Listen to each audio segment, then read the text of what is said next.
मैं ओंकार हूं, अनाचारी व दुराचारी प्राणियों का संहार और सदाचारी व धर्माचारी प्राणियों का निस्तार करने वाला करतार हूं। मैं ओंकार हूं। कक्ष के बाहर निगरानी कर रहे गणेश शिव जी को कक्ष में जाने से रोकते हैं। शिव क्रोधित हो लौटकर नंदी आदि शिवगण को उसे हटाने को भेजते हैं। गणेश उन्हें मार पीट कर लौटा देता है। शिव नंदी को उसकी शक्ति का भास करवाकर उसे दोबारा भेजते हैं, परंतु उन्हें दोबारा भी उसके हाथों मार खाकर कैलाश लौटना पड़ा। नंदी व शिवगण की चीख पुकार सुन देवगण कैलाश पर आ सारा वृतांत सुन गणेश को कक्ष से हटाने वहां पहुंचते हैं, परंतु ब्रह्मा विष्णु व इंद्र तथा सभी देवगण को भी बालक गणेश ने पराजित कर दिया। तो शिव जी क्रोध में आकर त्रिशूल से गणेश का शिरोच्छेद कर देते हैं। मां पार्वती क्रोधित हो नव दुर्गा का रूप धारण कर विनाश का संकेत देती हैं। तब सर्वदेवगण ब्रह्मा विष्णु आदि नव दुर्गा की स्तुति कर उनसे क्षमा याचना करते हैं। तत्पश्चात गणेश को पुनर्जीवित करने के लिए भगवान शिव के समीप जाते हैं। वो बालक गणेश है? माता पार्वती और आपका पुत्र। उसे जीवित करना होगा देवेश्वर, अन्यथा देवी पार्वती संहार नहीं रोकेंगी प्रभु। उस उद्दंड बालक का वध करना मेरा उद्देश्य नहीं था, पर उसकी भयानक युद्ध वृत्ति का अंत करना भी आवश्यक था। मैं जानता हूं कि गणेश शक्ति रूपनी पार्वती का पुत्र है, उसे पुनर्जीवित तो होना ही है। ये शुभ कार्य आप ही करेंगे देवेश्वर। हम सभी की इच्छा है कि बालक गणेश पुनर्जीवित हो, इसलिए यह कार्य हम सब मिलकर करेंगे। आरंभ श्री हरि विष्णु करेंगे। मुझे क्या करना होगा भोलेनाथ? आपको उत्तर दिशा में जाना होगा। उस ओर जाते हुए आपको मार्ग में जो भी पहला प्राणी दिखे उसका मस्तक काट कर ले आए। किसी भी निर्दोष प्राणी का मस्तक? शेष विचार आप स्वयं कर लें। किसी भी निर्दोष प्राणी के साथ अन्याय नहीं होना चाहिए। ऐसा ही प्रयत्न करूंगा।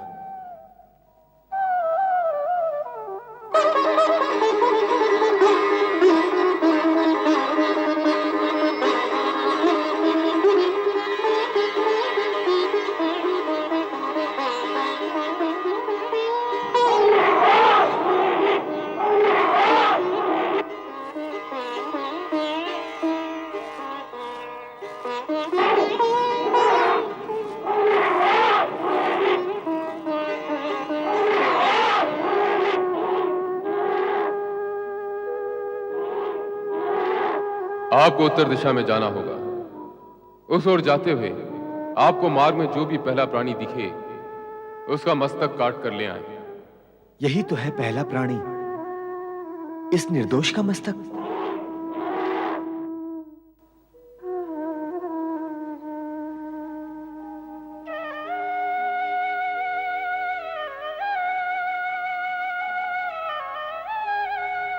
ये तो ऐरावत हाथी है। ये निर्दोष नहीं है, ये श्रापित है जो स्वर्गलोक से पृथ्वीलोक पर पतित हुआ है। इसका मस्तक बालक गणेश के लिए उपयुक्त रहेगा।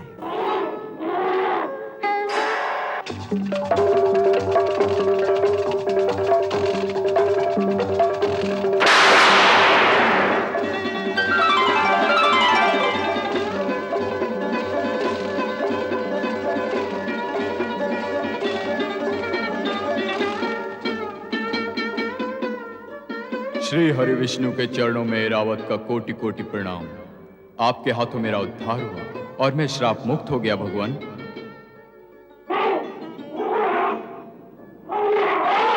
तुम्हारा श्राप काल पूर्ण हो गया था ऐरावत। विधि के विधान में एक एक पल की गणना और गणित है। भगवान शिव द्वारा गणेश का मस्तक काटना और उन्हीं के आदेशानुसार मेरा उत्तर दिशा में जाकर तुम्हारा मस्तक काटना, यह संयोग मात्र नहीं है। यह सब निश्चित कार्यक्रम, काल गणना और कार्यफल के अनुसार घटित हुआ है। जाओ, स्वर्ग जाओ, आपकी कृपा से मुझे पुनः स्वर्ग में स्थान मिलेगा प्रभु। जाओ, स्वर्ग जाओ, मुझे भी कैलाश पहुंचना है।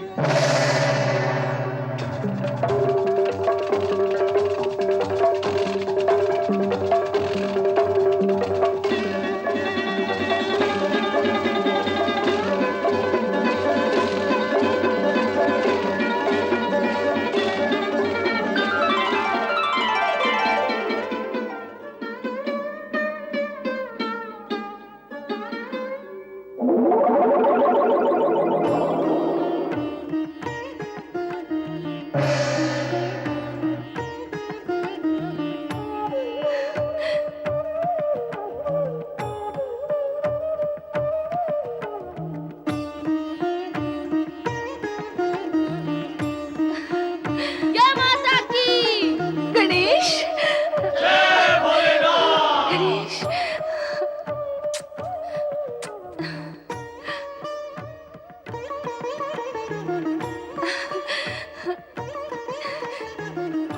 चलो तुम्हारे पिताश्री को प्रणाम करो।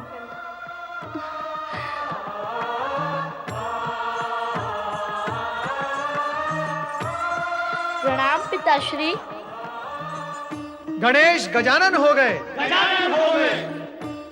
गणेश गजानन की जय। गणेश गजानन की जय। गणेश गजानन की जय।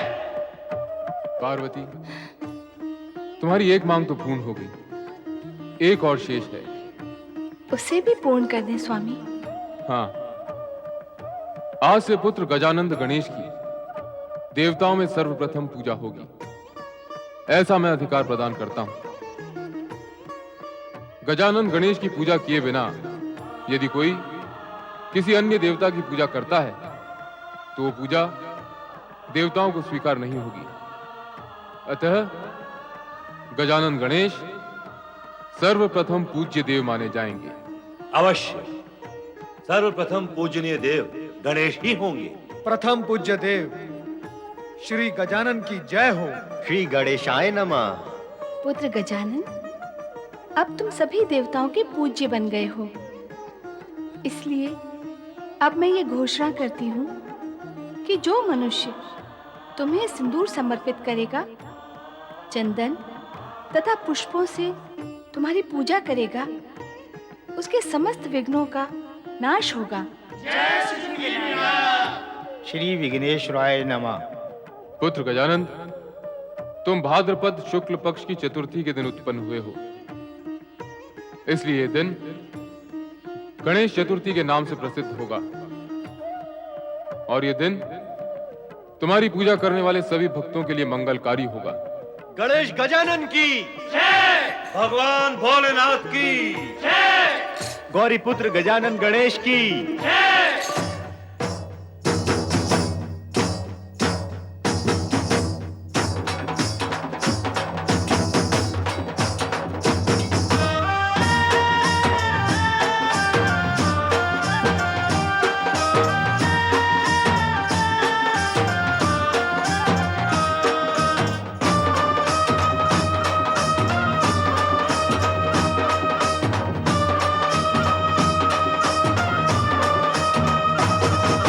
जय जय गौरी पुत्र गणेश, जय जय गौरी पुत्र गणेश, जय जय गौरी पुत्र गणेश, जय जय गौरी पुत्र गणेश। सर्वदेव के प्रथम पूज्य हो, परम हितैषी तुम हो हितेश। सर्वदेव के प्रथम पूज्य हो, परम हितैषी तुम हो हितेश। जय जय गौरी पुत्र गणेश, जय जय गौरी पुत्र गणेश।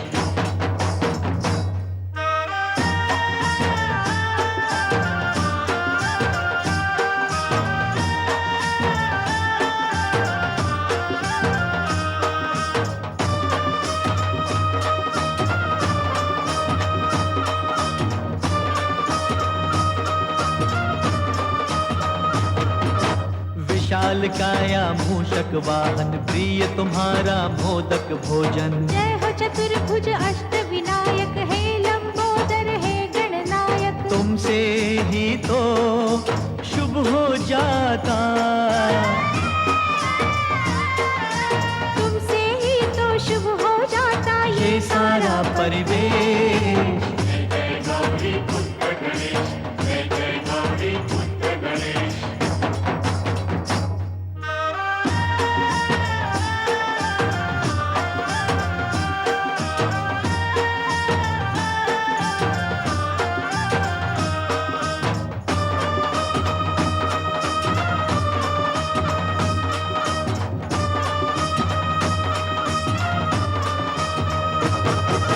वक्रतुंड हो तुम हो गजानन, मंगल मूर्ति हो भय भंजन। रिद्धि सिद्धि के तुम हो दाता, भाग्य के भी भाग्य विधाता। तुमसे कटते तुम ही हरते, तुमसे कटते तुम ही हरते सबके कष्ट कलेश।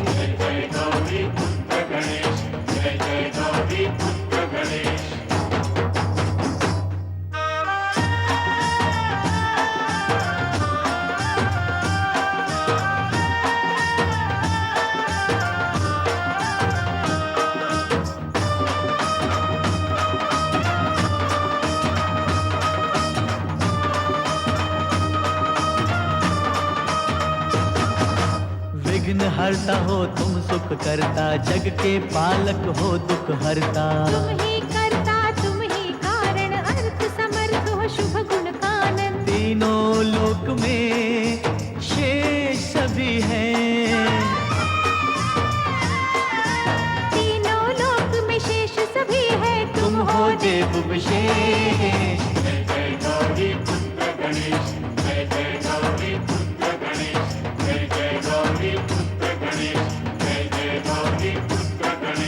सर्वदेवों के प्रथम पूज्य हो, परम हितैषी तुम हो हितेश। सर्वदेव के प्रथम पूज्य हो, परम हितैषी तुम हो हितेश।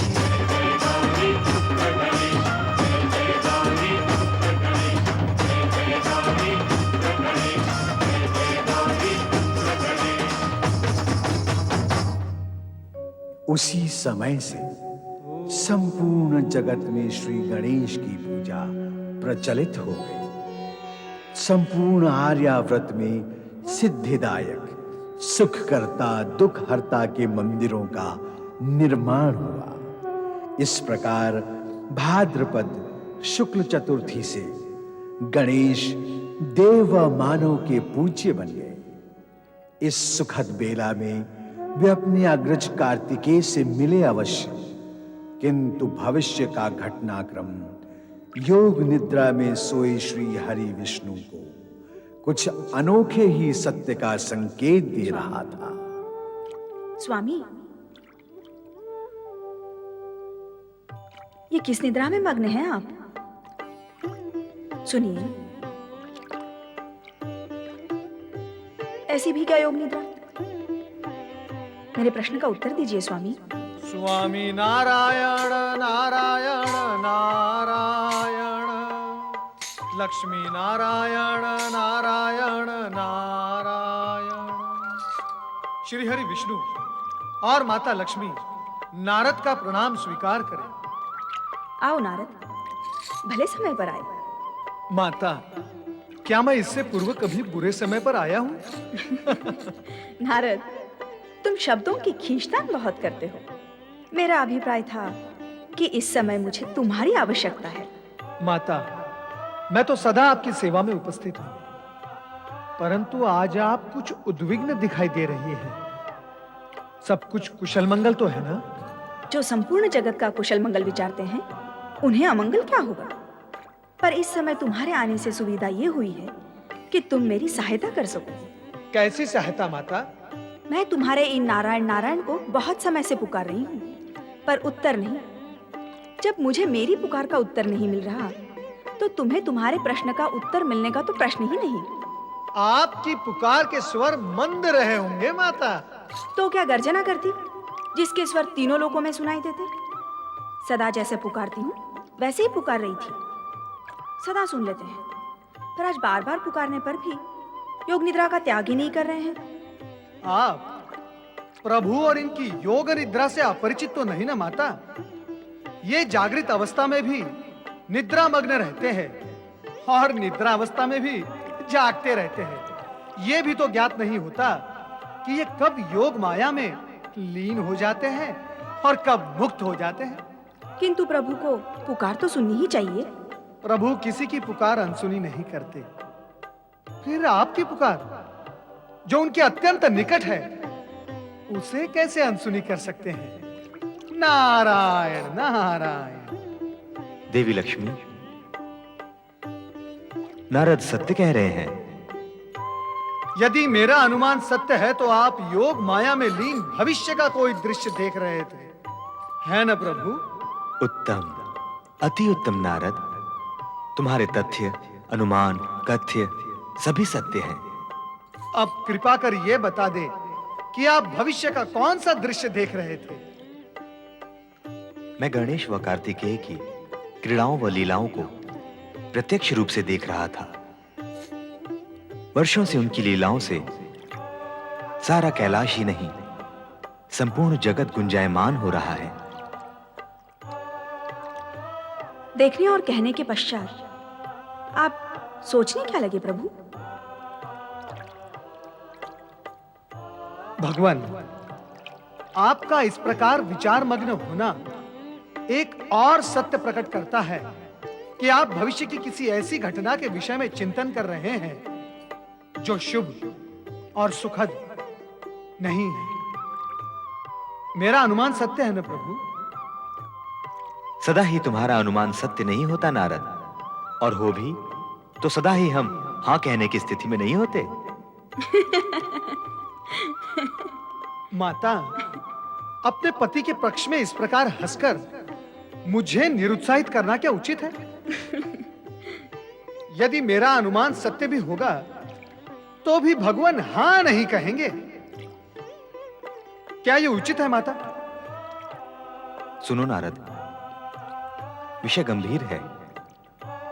मैं सोच रहा था कि मिलन के साथ वियोग और हर्ष के साथ विषाद साथ साथ ही क्यों जुड़े रहते हैं? क्षमा करें प्रभु, आप सुदर्शन चक्र तो घुमाते ही हैं, अनेक बार चर्चा और विषय को भी घुमा देते हैं। भगवान, आपने चर्चा चलाई थी गणेश और कार्तिकेय की, परंतु ये मिलन वियोग हर्ष विषाद का विषय कहां से आ गया? कहीं इन दोनों में संबंध तो नहीं? हो भी तो हम कर भी क्या सकते हैं? विधि के विधान से कोई भी मुक्त नहीं है नारद। स्वयं ब्रह्मा, विष्णु, महेश भी नहीं। हम तो केवल एक सामान्य सत्य के बारे में कह रहे थे। सामान्य सत्य? नारायण नारायण, नारायण का सामान्य सत्य। कार्तिकेय और गणेश दोनों भाइयों में कैसा अगाध प्रेम है। हाँ, दोनों सदा साथ साथ रहते हैं, क्रीड़ाएं व लीलाएं करते हैं। दोनों की लीलाओं को देखते हुए कितने वर्ष व्यतीत हो गए, हमें ज्ञात ही नहीं रहा। स्वामी, माता, क्या आपने कुमार कार्तिकेय को देखा है? कार्तिकेय और गणेश तो दोनों साथ साथ क्रीड़ा कर रहे थे। गणेश कहाँ है? उससे पूछो, वह बताएगा कार्तिकेय के विषय में। गणेश भी उन्हीं को ढूंढ रहे हैं और मैं भी कुमार कार्तिकेय को ढूंढता हुआ यहाँ आया हूँ। माँ, बड़े भ्राता कार्तिकेय को कहाँ भेज दिया आपने? आज प्रातः से ही वे कैलाश पर दिखाई नहीं दे रहे। वो देखिए, वो आ रहे हैं।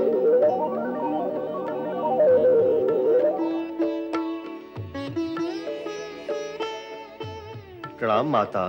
कल्याण भाव। प्रणाम पितृदेव। यशस्वी भव। बड़े भ्राता कार्तिकेय, कहाँ रह गए थे आप? आज प्रातः से ही मैं आपको ढूंढ रहा हूँ।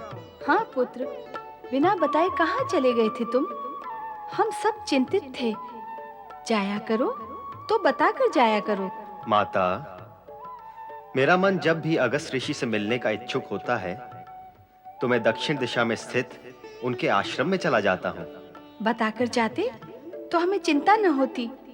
भविष्य में ध्यान रखना। आपकी आज्ञा का पालन करूंगा माता। चले बड़े भ्राता, चलकर खेल खेलते हैं। हाँ अवश्य, चलो चलो चलो।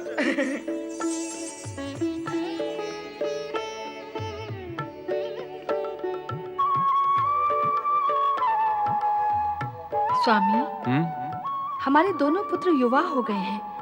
अब हमें इनके विवाह के विषय में विचार करना होगा। हाँ, उन दोनों के विवाह के लिए तो हम दोनों को ही विचार करना होगा। केवल विचार? नहीं, विचार ही नहीं, कन्याओं की खोज भी करनी होगी। इन दोनों के लिए हम दोनों को ही खोज करनी होगी। क्या बार बार इन दोनों को और हम दोनों को क्या कह रहे हैं? स्पष्ट है, इन दोनों की स्थिति हम दोनों की स्थिति से सर्वथा भिन्न है। इन दोनों के लिए दो कन्याएं बैठी तपस्या तो नहीं कर रही। ये हठ ठाने कि विवाह करेंगी तो केवल इनसे ही करेंगी।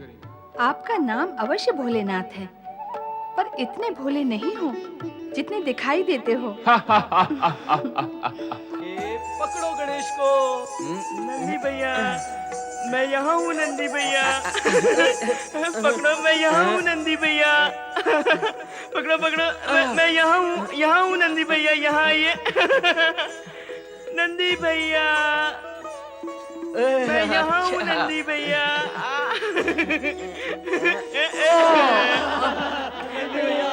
नंदी भैया हार गए, हार गए, नंदी भैया हार गए। भिंगी, तुम मेरी आंखों पे पट्टी बांधो, मैं पकड़ूंगा गणेश को।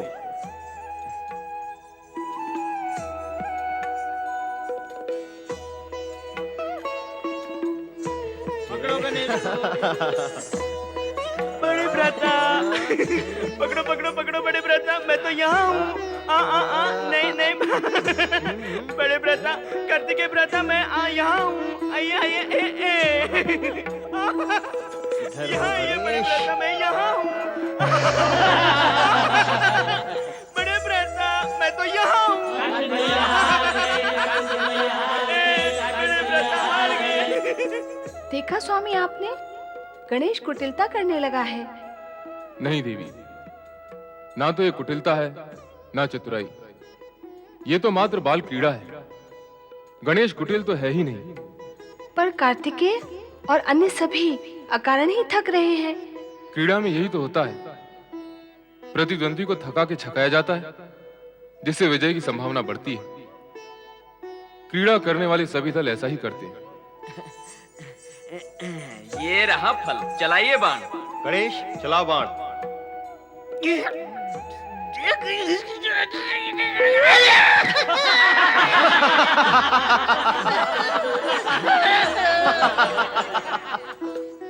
अरे डरते क्यों हो, डटे रहना, डटे रहना। गणेश,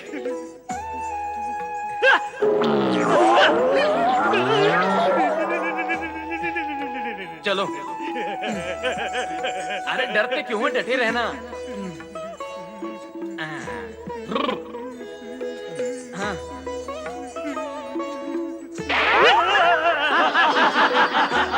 बड़े भ्राता, मुझसे तो सब डरते हैं, आप चलाइए तीर। लाओ।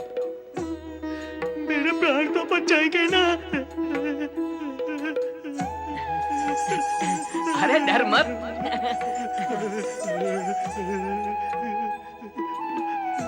चलाइए बड़े भ्राता। इस प्रकार तो गणेश हार जाएगा। क्रीड़ा में जय पराजय का महत्व नहीं, स्फूर्ति, बुद्धि, कौशल और क्रीड़ा भावना ही मुख्य होते हैं। जय पराजय का महत्व न होने से क्रीड़ा का आनंद ही क्या रहेगा? नहीं देवी, आनंद तो स्फूर्ति और कुशलता में है। जय पराजय को महत्व देने से प्रतिद्वंद्विता बढ़ती है, जिससे भावना मलिन होकर खिलाड़ियों में एक दूसरे के प्रति दुर्भावना भी बढ़ती है, जिसका अंत शत्रुता में होता है। हाँ? संभालो बड़े भ्राता।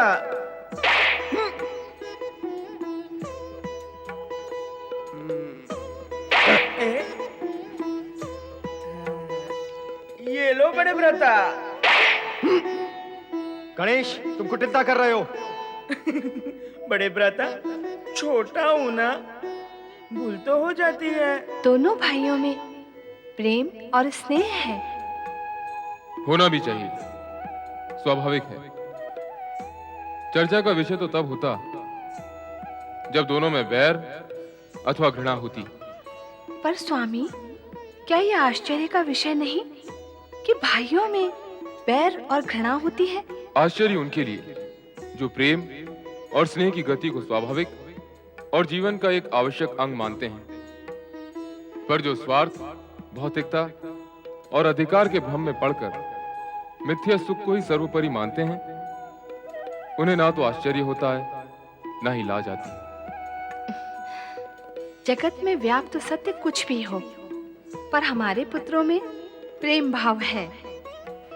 हाँ, सो तो है।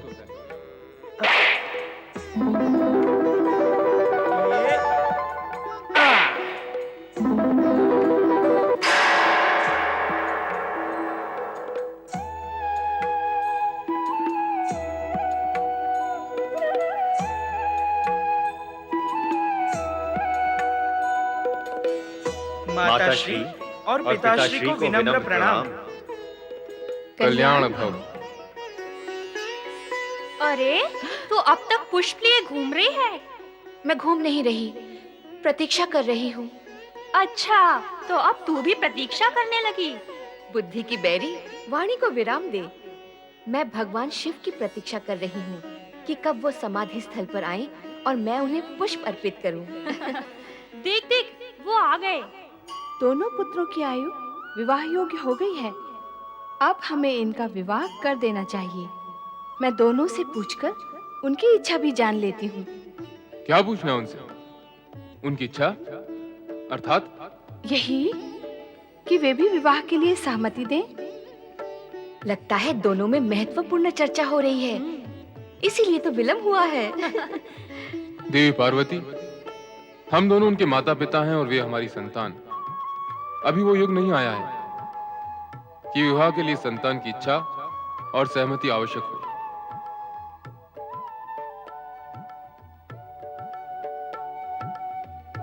पर स्वामी, विवाह तो संतान को ही करना है ना? तो क्या इसका निर्णय संतान करेगी? तुम इस सत्य को क्यों भूल रही हो देवी कि हमारे दोनों पुत्र विवेकशील और बुद्धिमान हैं, और ऐसी बुद्धिमान संतान ये भी अवश्य मानती है कि उनके माता पिता उनसे अधिक बुद्धि और विवेक रखते हैं, और वे जो भी निर्णय लेंगे उनका हित विचार कर ही लेंगे। माता पिता की इच्छा और निर्णय के विरुद्ध अविवेक और युवावस्था के उन्माद में विवाह करने का युग अभी नहीं आया देवी। पूज्य माता पिता के श्री चरणों में हमारा प्रणाम। सदा कल्याण हो और सदा कल्याणकारी रहो। अद्भुत आशीर्वाद। सदा कल्याण हो और सदा कल्याणकारी रहो। हाँ देवी, दूसरों का कल्याण करने वालों का सदा कल्याण होता है, इसलिए सुख की कामना करने वालों को कल्याण कार्य करते रहना चाहिए। माँ, पिता श्रेष्ठ का ये मंत्र हम आत्मसात करेंगे, किंतु ये बताइए कि आपने हम भाइयों को आशीर्वाद क्यों नहीं दिया? तुम दोनों को तो मैं अनेकानेक आशीर्वाद दे चुकी हूँ। ओहो, तो अब अन्य किसी को आशीर्वाद देने का विचार है? हाँ। भला बताओ तो किसे? अपनी पुत्र वधुओं को। पर वे हैं कहाँ? है नहीं तो हो जाएंगी। पुत्रों, तुम्हारी माता अब तुम्हारा विवाह कर देना चाहती हैं। सत्य है, मैं अपनी पुत्र वधुओं का सलोना मुख देखने के लिए अब व्याकुल हो उठी हूँ। अब तुम दोनों का कर्तव्य है कि अपने माता पिता की इच्छा पूर्ण करो। दोनों का नहीं माँ, केवल गणेश का। क्यों? तुम क्यों अपने कर्तव्य से भागना चाहती हो? पिताश्री, मेरी विवाह करने में रुचि नहीं। मैं इस बंधन में पड़ना नहीं चाहता। मैं तो जन जन में धर्म और शिव भक्ति का प्रचार करना चाहता हूँ। करो, पर विवाह तुम्हें कहाँ बाधक है? विवाह का बंधन और दायित्व धर्म कार्य में योग साधना नहीं करने देता। बस बस, तुम्हारे पिताश्री से बढ़कर योगी इस जगत में कोई नहीं है, फिर भी वो विवाहित हैं। पिताश्री, आप मौन क्यों हैं? मेरा मौन तुम्हारी माता के पक्ष का समर्थन कर रहा है पुत्र। जगत में कोई भी ऐसे माता पिता नहीं है जो अपनी संतान का कुंवारा रहना सहन कर सके। मेरे पूज्य माता पिता, जब तक बड़े भ्राता कार्तिकेय इस गंभीर विषय पर विचार करें, तब तक अपनी सेवाओं को प्रस्तुत करते हुए आपकी आज्ञा पालन करने के लिए मैं उपस्थित हूँ। किंतु समस्या तो यही है कि मुझ गजवदन को अपनी कन्या कौन देगा? अप्रिय सत्य को तुमने विरोध में कहा है पुत्र, किंतु इसी सत्य का एक दूसरा पक्ष भी है। संबंध की आकांक्षा रखने वाले अज्ञानी केवल शरीर का आकार, प्रकार, रूप और रंग को देखते हैं, किंतु ज्ञानी और अटल सत्य के समर्थक शरीर रूपी शिविर के भीतर विद्यमान गुण, प्रतिभा, विवेक और बुद्धि का मूल्यांकन करते हैं। तुम बुद्धि निधि हो गणेश। तुम्हें अपनी पुत्री देने के लिए अनेक पिता ललायत होंगे। शीघ्र ही हम इस विषय को आगे बढ़ाएंगे। मैं तो माता पिता की इच्छा और आज्ञा को ही सर्वोपरि मानता हूँ। तो हम अति शीघ्र ही गुणवती कन्याओं की खोज करते हैं।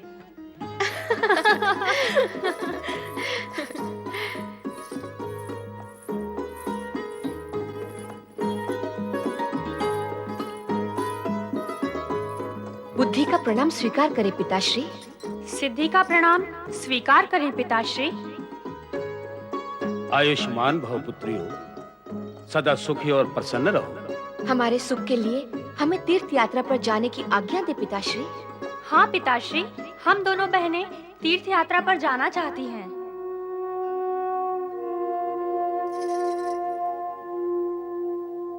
पिताश्री हमें आज्ञा देना नहीं चाहते। ऐसा ही लगता है, चलो लौट चलें। नारायण नारायण नारायण। प्रणाम देवर्षि। कल्याण भव। संसार के सर्वश्रेष्ठ, गुणवान, धैर्यवान, बलवान और चरित्रवान पति आप दोनों को प्राप्त हो। लजा रही हो? उत्तम, अति उत्तम। लज्जा तो स्त्री का सर्वश्रेष्ठ आभूषण है। परंतु ये क्या, आप दोनों के मुख पर यह निराशा और विषाद की छाया क्यों है? हाँ पुत्रियों, कहो तुम उदास क्यों हो? पिताश्री, हमने आपसे तीर्थ यात्रा पर जाने की आज्ञा मांगी तो आपने उत्तर नहीं दिया। हम दोनों ने यही समझा कि आप हमें भेजना नहीं चाहते। नहीं पुत्रियों, नहीं।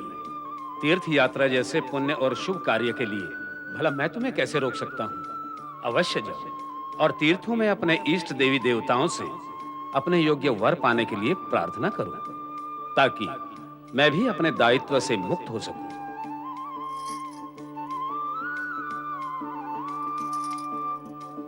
नारायण नारायण। पिता को पुत्रियों के विवाह की चिंता और पुत्रियों को तीर्थ यात्रा पर जाने की इच्छा। आहा, ऐसी योग्य और सुशील कन्याओं के विवाह की चिंता आपको नहीं होनी चाहिए राजन। पुत्री विवाह योग्य हो जाए तो पिता की चिंता स्वाभाविक है देवर्षि। प्रभु की कैसी लीला है। इधर आप पुत्रियों के लिए वर की खोज और चिंता कर रहे हैं, और उधर योग्य वर के माता पिता आप जैसे पिता की प्रतीक्षा कर रहे हैं। प्रतीक्षा कर रहे हैं? कौन? पुत्र वधुओं की खोज करने वाले वर के माता पिता प्रतीक्षा कर रहे हैं राजन। देवर्षि, कौन है वे? कृपया नाम बताएं उनका। सारा जगत जानता है उन्हें, कौन नहीं जानता? पर मैं नहीं जानता। जानते हैं राजन, आप भी जानते हैं। आप कृपया स्पष्ट रूप से बताएं, कौन है वे? राजन, विधि के विधान के अनुसार आपकी दोनों पुत्रियां शिव पार्वती की पुत्र वधुएं बनेंगी। विधि के विधान को पूर्ण करने के लिए आपको यथाशीघ्र कैलाश पहुंचकर शिव पार्वती से भेंट करनी होगी। देवर्षि, मैं आपका आभारी हूँ। आपके शुभ समाचार ने तो मुझे चिंता मुक्त कर दिया। आपके आदेशानुसार मैं शुभ मुहूर्त में कैलाश जाकर शिव भोलेनाथ के दर्शन करूंगा। पिता श्रेष्ठ, मुझे दक्षिण में अगस्त ऋषि के आश्रम में जाने की आज्ञा प्रदान करें। उसी क्षेत्र में मैं धर्म और शिव भक्ति का प्रचार करना चाहता हूँ। तो बड़े भ्राता, मैं भी आपके साथ चलूंगा वहाँ। नहीं गणेश, मैं अपने वाहन मयूर पे बैठकर शीघ्र जाकर शीघ्र लौट आऊंगा। तो जिस मयूर पर आप बैठोगे उसी पर मैं भी बैठूंगा। हट क्यों कर रहे हो गणेश? हट नहीं माँ, भ्रमण कर रहा हूँ। नहीं नहीं नहीं नहीं, भ्रमण करना चाहता हूँ। मैं कार्यवश जा रहा हूँ। तुम भ्रमण करना चाहते हो तो फिर माँ के पास कौन रहेगा? कैसी बात करते हो बड़े भ्राता? जब हम दोनों नहीं थे तब माताजी के पास कौन रहता था? पिताश्री। अब भी वो ही रहेंगे। गणेश, तर्क करने की आवश्यकता नहीं, तुम यहीं रहो। तुम्हारे पिताश्री ठीक कह रहे हैं गणेश, तुम्हें यहीं रहना चाहिए। अब माँ की आज्ञा को तो मैं टाल नहीं सकता। योग्य पुत्र माता पिता की आज्ञा मानते हैं, टालते नहीं। मैं शीघ्र ही लौटूंगा। अब विदा लूंगा।